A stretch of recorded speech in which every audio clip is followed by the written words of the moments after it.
Okay, lights, camera, action. Hello, everyone.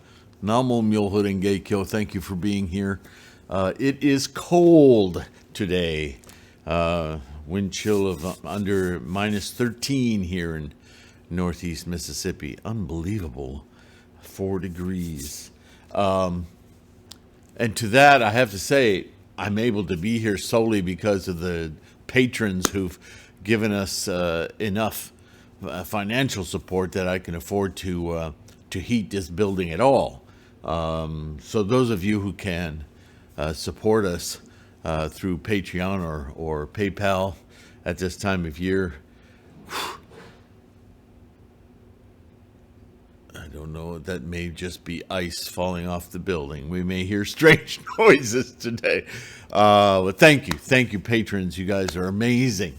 And to everyone who is simply here for study, greatly appreciate all of your study, your efforts, your Buddhist practice. Yes, patrons as well, of course. But anyway, so let's get to the lesson so I can warm up. Okay.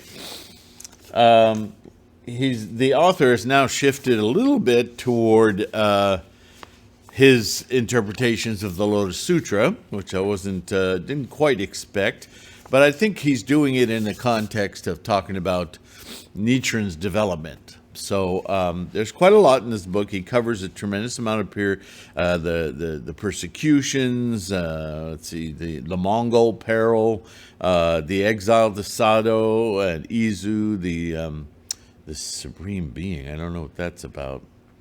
Namo Myoho Renge Kyo. The release and retirement after his exiles. So this is going to talk about him going to Minobu, right? There's a lot of Church of England rhetoric or Western Christian rhetoric in here. But we'll get past it. Anxious watching, illness and death. So we're going to learn a lot about Nichiren. So don't lose interest just because he's going to dive into the Lotus Sutra for a bit. This isn't a book about the Lotus, but the Lotus Sutra is certainly integral to Nichiren's life and practice and teaching. Yeah. So let's get into it. The book opens with a prelude played in the serene light of the stage, the Vulture Peak, or Eagle Peak as it's sometimes called. It's a great flying bird, right? Vulture Peak, idealized, which is illuminated or illumined by the rays emitted from the Buddha's forehead. This is the opening of the Lotus Sutra. Like all sutras, there's an establishment of the audience. In other words, really who this teaching is being given to. And in the Lotus, this teaching is absolutely everybody, from snakes and asuras and gods and deities to the Hinayanists and, Pratyeka Buddhas, whatever, who get up and leave. Remember that in the early Lotus? And all the Bodhisattvas. And later on, you and I appear in the Lotus Sutra as the Bodhisattvas from beneath the earth. In other words, future Bodhisattvas. So this is for everyone, right? He sits immersed in a deep contemplation, and yet in the air, made brilliant by his spiritual radiance, are seen not only innumerable Buddhas and sages who move in the luminous air, but existences of all kinds, down to those in the nethermost purgatories, as I was saying. Heavenly flowers pour upon the place, Adambara flowers, right? Folklore says they blossom like every 500 years or something. The quaking of the earth heralds the approach of an extraordinary occasion, and the congregation is deeply moved with amazement and admiration. Men and gods, sages and ascetics, demons and serpent kings, all are tense with wondering expectation of what the Lord Buddha is going to reveal. So this is in chapter 1, the introduction, yeah? My beads are cold. We're such fragile things, we humans. Buddha arises out of contemplation, and what he reveals is that the real import of the Dharma is beyond the ordinary comprehension of day-to-day reasoning, and that only those who put resolve, deep commitment, and in the unique truth promulgated by all Buddhas are enabled to grasp it. What he now means to disclose is the truth of the soul road, the Ekayana, which has enabled the Buddhas of the past to attain Buddhahood, and which is destined to lead all beings, the future Buddhas, to the same attainment. The truth is one and the goal the same. But the means and methods are not, because the beings to be enlightened are various in character, capability, and inclination. Thus, all Buddhas have entered upon their training and work for the purpose of leading all beings to the same height of attainment they themselves have reached, and Shakya Muni is one of these. Yet, mindful of the varying dispositions of the beings to be instructed, Buddha has opened three gateways, one for those who are keen for knowledge and illumination in philosophical truths, that is, for the Shravakas, the world of learning, right? The second for those who are inclined to meditation and self-seclusion, the Pratyeka Buddhas. And third, for those who wish to perfect themselves along with others, the Bodhisattvas. This is how it starts out. He eliminates the other two and makes clear that there's just the one path that will get you to perfect and complete enlightenment. But we're not there yet. Although these three ways are different in method and in result, they are destined finally to converge to one and the same soul road of Buddhahood.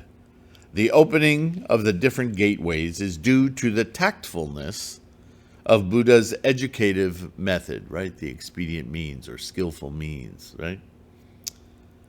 While the basis of all lies in the same truth, and the aim is universal enlightenment. Universal enlightenment. This idea of tactfulness or pedagogic method gave to many Buddhist thinkers, a clue to explain the diversity existing within Buddhism. And we shall later see how Nichiren made use of this explanation. The discourse now proceeds to further elucidation of the relation between the final aim and the educative methods. Three parables are adduced for this purpose. The parable of rescuing children out of a burning house, right? Get them from their toys to come out to something better, simply to get them out of the burning house because they didn't want to get out, right? One of the parables at the beginning of the Lotus. The parable of bringing a prodigal son to the consciousness of his original dignity and properties, right? The father, the medicant, right? The doctor and his sons who got sick, and one of them was so sick he was deluded and he wouldn't take the good medicine, so his father said he had to leave, sent back a message that he died, so that the one son who wouldn't take the medicine would finally, out of desperation, I'll never see my father again, take the medicine, and then his father shows up and everybody's happy, right? This is a lesson about delusion and how some people can't be convinced until, something life or death, right? And the simile of the rainwater nourishing all kinds of plants, right? The enlightenment of people and things, which is a stumbling block for many people. Shakyamuni, our master, is at the same time the father of all beings who tries and does everything to save his errant children. The truth he teaches is the universal truth, which can finally be realized by all beings in various existences, just as rainwater, one in essence and taste, enables all sorts of plants to grow and flourish, each according to its capacity and disposition. Again, the teaching of Buddhism that we all find our own path to it. We all have one goal in mind, and we have in the Lotus Sutra a methodology that works for absolutely anyone, no matter what their stage of belief, disbelief, disposition, capacity, so on and so forth, right? Thus, the tactful achievement of Buddha's revelation is possible because he has himself realized the truth of existence, and his person is the embodiment of universal Dharma, which is part of the lesson itself. As you've heard me, sing badly the lyrics of that song, not that the song is about this, but that lyric, "You are everything and everything is you," is quite literal in the Dharma. The three bodies of Buddha, another expression of the same thing. What is set forth in the aim of all Buddhas and the efficacy of the truth they reveal to lead all beings to enlightenment. The leader in this work is found in the person of Shakyamuni, and naturally all of his disciples are assured of the highest attainment and made representatives of the future Buddhas. This assurance, called Vyakarana, is a prophetic revelation given to those earnest Buddhists who would engage themselves to practice the moral perfection of the Bodhisattva. The Bodhisattva is a Buddhist who has expressed his desire, or her desire, to perfect himself or herself by saving others, or emancipating others, showing others the path, and taken the vow in presence of a Buddha as his master and witness, and who lives his life dedicating all his goods to the spiritual welfare of all fellow beings. Now, we have taken those vows in this ceremony in the sky, right, the Lotus Sutra, but we don't appear till much later. That is you and I, bodhisattvas from the earth. That is humanity today, and much of humanity has no clue about the practice or how to practice correctly. Obviously, the incentive, therefore, for us to practice the Bodhisattva way. It's the only way to right the scales, right? When a Bodhisattva takes the vow and his zeal proves worthy of his determined vow, the Buddha, his witness, assures the Bodhisattva of his future attainment and reveals his destiny by prophesying how and when the final end of Buddhahood will be attained.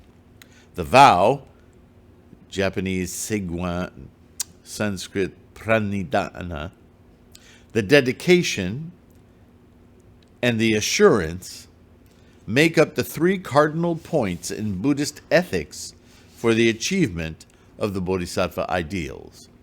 So we hear this in Nichiren, right? We've covered all of this in Nichiren's Gosho, and certainly in the Lotus Sutra lectures, right? The Lotus lectures. So there's the vow, in other words, the commitment, the determination, the dedication, continued resolve, right? And we do that right now through discussion, study, learning, getting ourselves enthused to commit, right? We don't want to go to in our Butsudan room and look over, that has no power, no value to launch you to Buddhahood. You have to have that yearning, that insistence. We need Buddhahood now. I must shift my mind to Buddha-ness. And then you can proceed through your day or complete the day and have a well-formed period of enlightenment, yes? In accordance with this principle of Buddhist ethics, The Discourse of the Lotus proceeds in chapters 6 through 9 to reveal the Vyakarana given by Shakyamuni to his disciples, assuring them their future destiny, as well as telling the remote causes accumulated for its fulfillment. The Vyakaranas given in these chapters are indeed prophecies, but Buddhist thought has never been satisfied without referring future accomplishment to their past causes. This is the reason why chapter 7 tells how the start was made by Shakyamuni in a remote past when he was a prince and took vows of bodhisattvaship before the Buddha. That's a long, I'm not even going to try to say that. And how ever since, the connection between himself and his disciples has been maintained. So it's basically, remember, Buddhism is about the mind. So Shakyamuni shares with all of us, the audience, that his own enlightenment as the sage of the Shaka clan, or Siddhartha Gautama, made a commitment, right, when he started on his 12-year journey, 6 or 7 of which he spent with other teachers, Brahmins of the different ilk, found they had nothing of a final nature to teach him. He learned a lot, but he almost died in a few of these practices because he was determined, right? And he spent the next 6 years or so on his own in deep meditation, trying to find this answer to living life fully, freeing ourselves, living this life, but freeing ourselves from the components of dis-ease, right? The stresses, the anxieties, the seen as sicknesses, but emanating from a condition of the mind. Sure, there are physical illnesses, but that's not the problem. A physical illness can be experienced in various ways depending on your mind. So Buddhism has always been about the mind. That's how Siddhartha started out, looking for that answer. So here it is.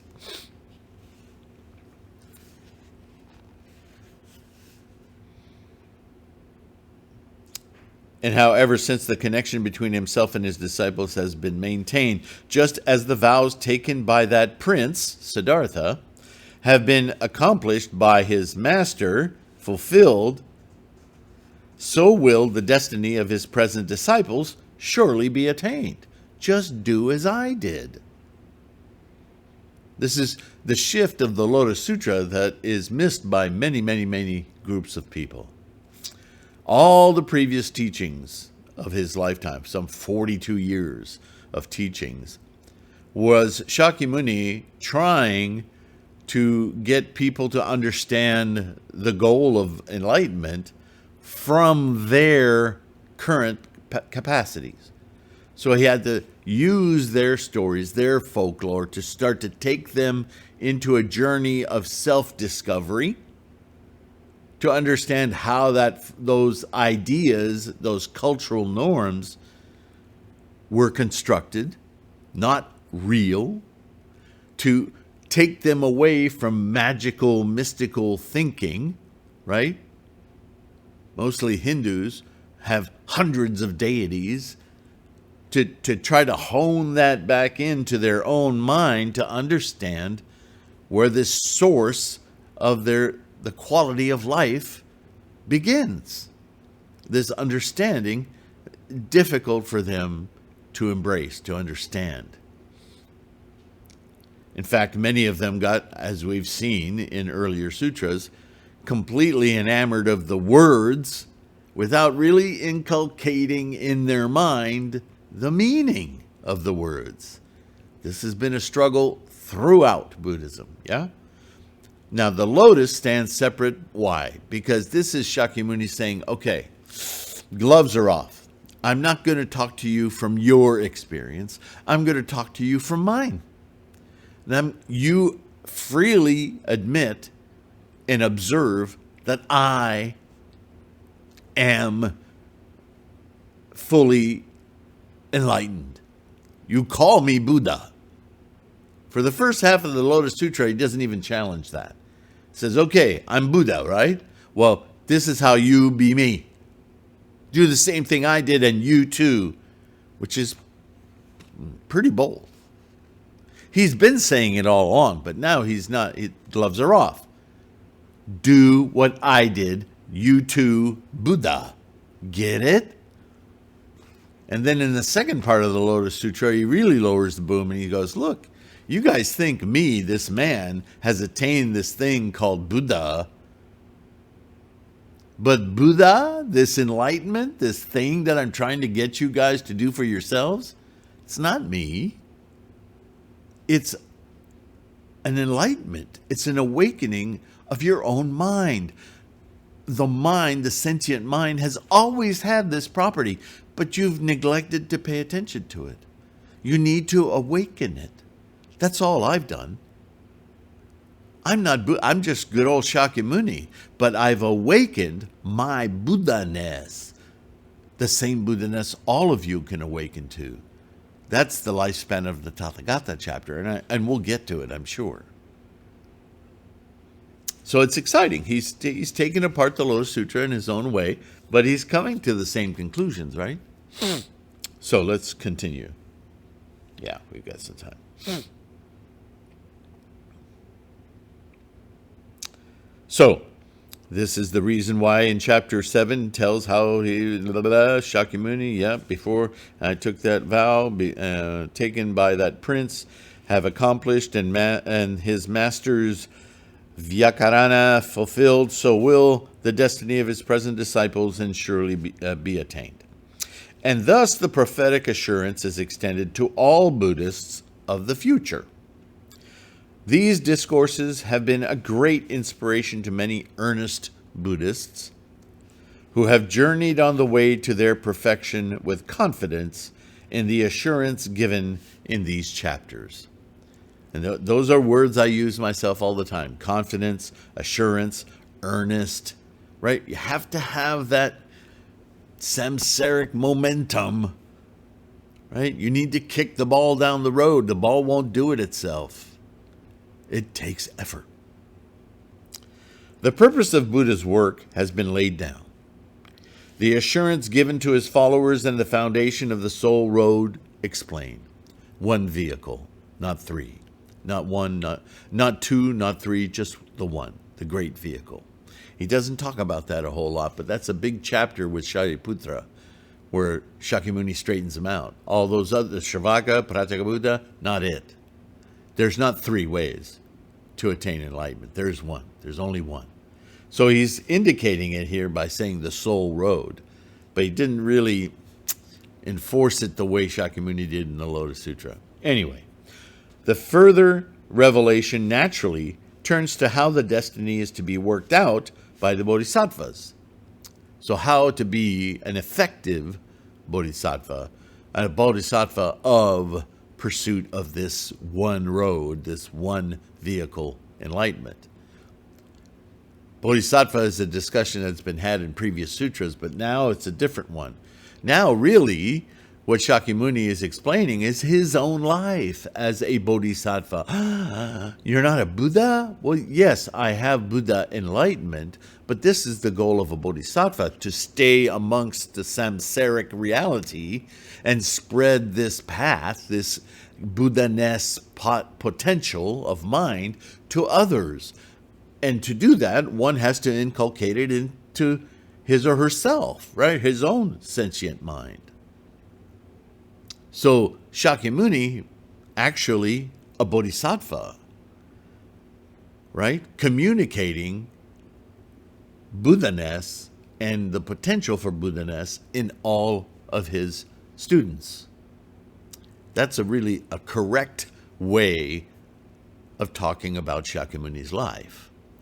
And it's coming out in the Lotus Sutra, though many miss that as well.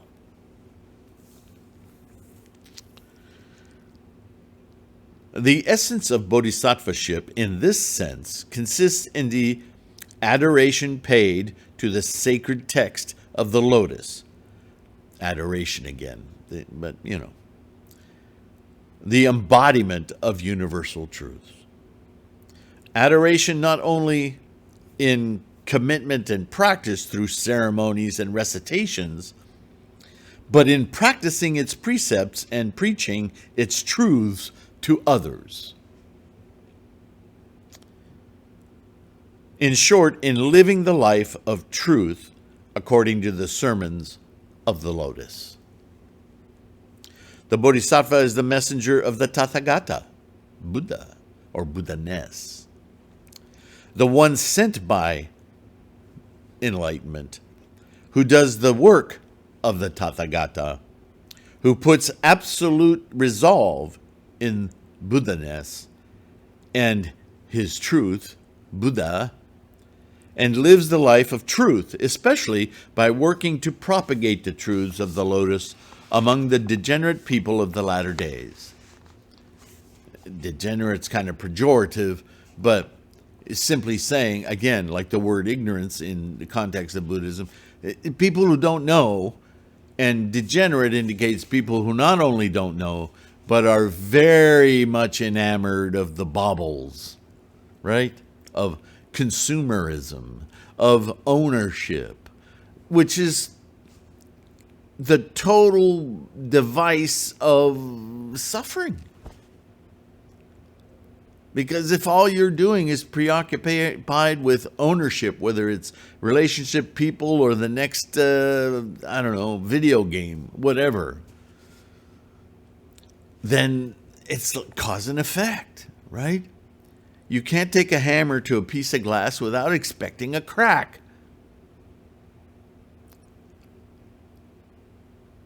It's okay to have all of that stuff. Have a hammer, have the glass.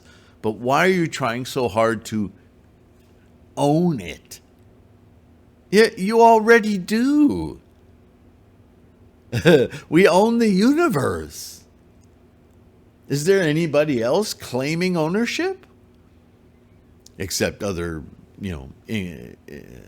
instantiations of humans. But with our sentient mind, surely we can understand that everything is here for everyone all the time. If we weren't so busy owning it, there wouldn't be hunger and starvation. There's plenty on this planet. It's just greed, manipulation, and the world of anger, right? And stupidity, just foolishness, just out and out ignorance. And a lot of times, as one thing we've heard in recent decades, this new terminology of willful ignorance. Oh man, that's the world we live in. So not only do we have to teach the ignorant, that's okay, not everybody knows everything. That's par for the course. But now we have to teach people who are forcefully ignorant. Oh yeah? I get an occasional one of those in my emails.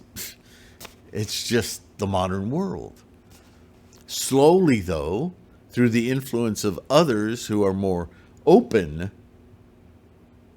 to enlightenment, simply ignorant but not forcefully so, we can influence the karma of the planet, of humanity, bring some dignity back to being human, to being not only respectful, but awed and amazed by humanity. Then we can experience something far greater than ownership and collections of things, yeah?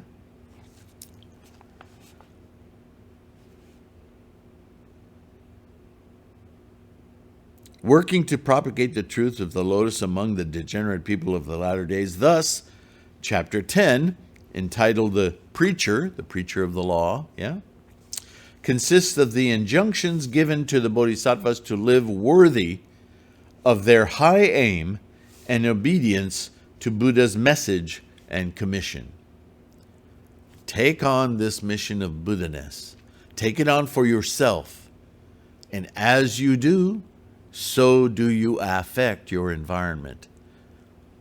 People will come to you. You won't have to look for them. They will come to you to know, what is it about you? And with great compassion, you can invite them to find out for themselves. Chant with me. Oh, no, I've heard about that thing. I won't do that. Try it for yourself. No pressure. I'm not going to, pour any secret potion into you. Just come over and chat with you. Check it out for yourself. Yeah, okay, maybe someday. Yeah. Sooner or later, they'll come. You chant with them. Something will happen. You will have planted the seed.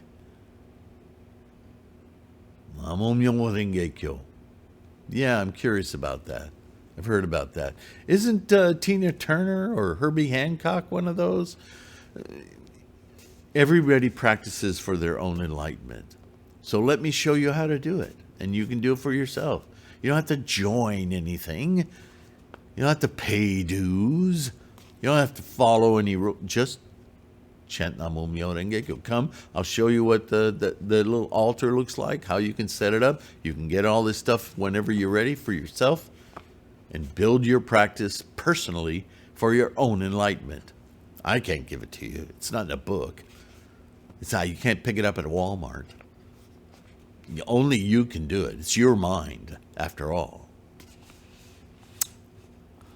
It's just very matter of fact. People will come out of the woodwork because your life condition will change. People will come to you not even knowing you're a Buddhist because your energy will be attractive. This is the Bodhisattva work. Contrary to what some people would have you believe, is standing out in the middle of a mall, hanging people over the head and giving them pamphlets and dragging them to your house. That scares people. You might grab a few people. Those might be desperate people that are difficult, though. You really want people to come to Buddhahood on their own, don't you? Isn't that how your practice went? Isn't that when you took this seriously, you felt it, started practicing? Maybe you're more social and it was easier to do amongst a group. I understand that. But we're not in that world anymore. If anything, this last couple of years of a pandemic really brought that message home, didn't it? Ultimately, it's you yourself that awakens Buddha, not the group, not the organization. This is a personal commitment, a personal practice. And that's what this author is pointing out right here, whether he knows it or not, that each and every one of us propagates the truth of the Lotus among other people. Thus, the preacher, who's the preacher? You are. We preach to ourselves every day. We preach to ourselves, I'm not worthy, or I can't do that, or I'll never be able to, or I'll blah, blah, blah, blah, blah. We change that preacher into something of, I'm an enlightened being. There is nothing outside my grasp. Whatever I choose to do within my capacities, I can excel at. Namu Myoho Renge Kyo. There are no obstacles. Only karmic parameters that I can expand, break through, know myself completely. Wow. Nobody does that for you. Only you can do that. A vision follows the injunction, a miraculous revelation, as well as an apocalyptic assurance, chapter 11, entitled The Apparition of the Heavenly Shrine, or, man, the words heavenly shrine. That's the chapter we know as the treasure tower. What's the treasure tower? The 7 jewels. Namu Myoho Renge Kyo. It's right in the middle of that mandala. That's the treasure tower. But don't be mistaken. It's not the mandala that's the treasure tower. That's a reflection, isn't it? It's a reflection of you. You are the treasure tower. Namu Myoho Renge Kyo. 7 characters, 7 calligraphies to indicate that it is you with your sentient mind, and your brain. Myoho. Renge, your body moving, your Buddha manifested body. Kyo, realization, reward of that truth. The engine of life. You know what? I think I'll end on the engine of life. I like that. The heavenly shrine. Gosh. You have to remember it's ongoing, but I mean, this was written at Harvard in 1915, 16, or earlier actually, but published in 1916. So, you know, it's the Western parlance of Christian terminology. Doesn't belong in Buddhism, and yet here it is. But please understand what it's referring to. Yeah, we can do that. We're going to continue, if I can find my pencil, because without a pencil we can't continue. A vast shrine stupa adorned with the 7 kinds of jewels appears in front of Shakyamuni as he is preaching. Heavenly hosts surround it, waving banners, burning incense, playing music. The air becomes luminous, iridescent, fragrant. The sky resounds with heavenly music and chanted hymns. Suddenly the scene is totally transformed as we see in apocalyptic literature generally. So he's saying it's a device again. A voice is heard from within the shrine in the praise of Shakyamuni's work and sermons. In the midst of the celestial glories and hosts of all these beings, the treasure tower opens, and therein is seated the Buddha Prabhutaratna, or as we know him, Tahoe Buddha, seated right next to Namu at the top of our mandala. So we're gonna take it from there in the next video. Exciting. I like this author. He's interesting. He's got the same disease as every other westernized author, even though he's Japanese.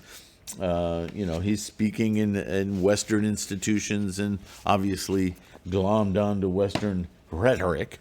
But we can see past that. I will never cease to point it out, though, because it's a point of contention, right? Because in the West especially, we're drowned by that rhetoric, and it has a lot of charisma attached to it, and its meaning really sullies our understanding of Buddha-ness and Buddhahood and the teachings of Buddha.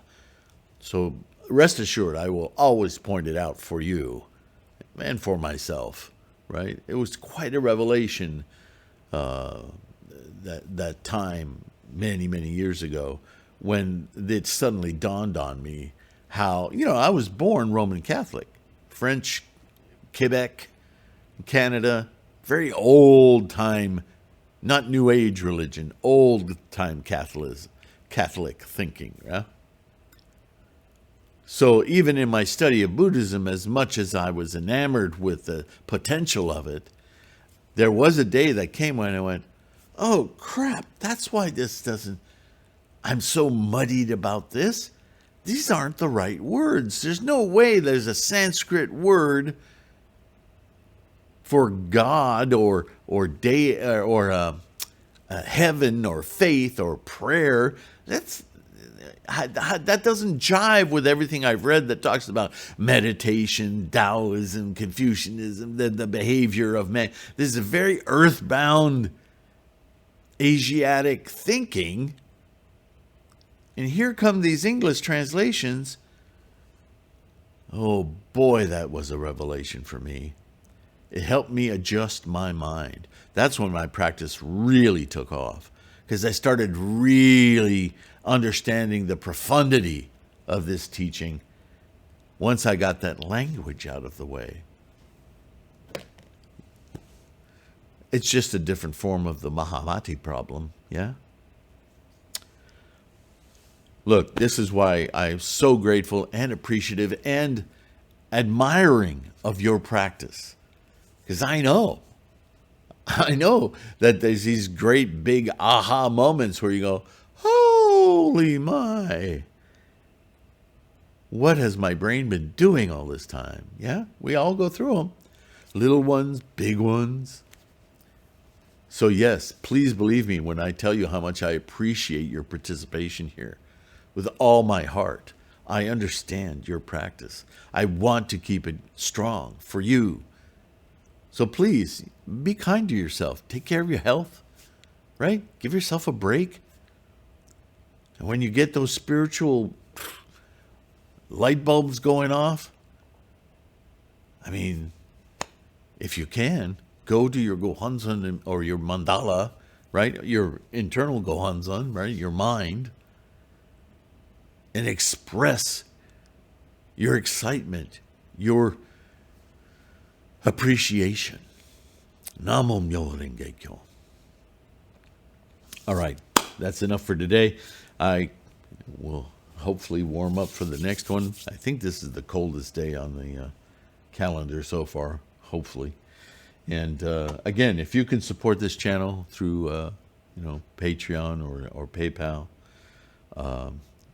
greatly appreciated. Enables me to continue and survive. But in lieu of that, please don't forget to like and subscribe. Most of all, really helps to grow our Sangha, grow this channel. And again, in appreciation, take care of yourself. I will see you in the next one. Bye for now.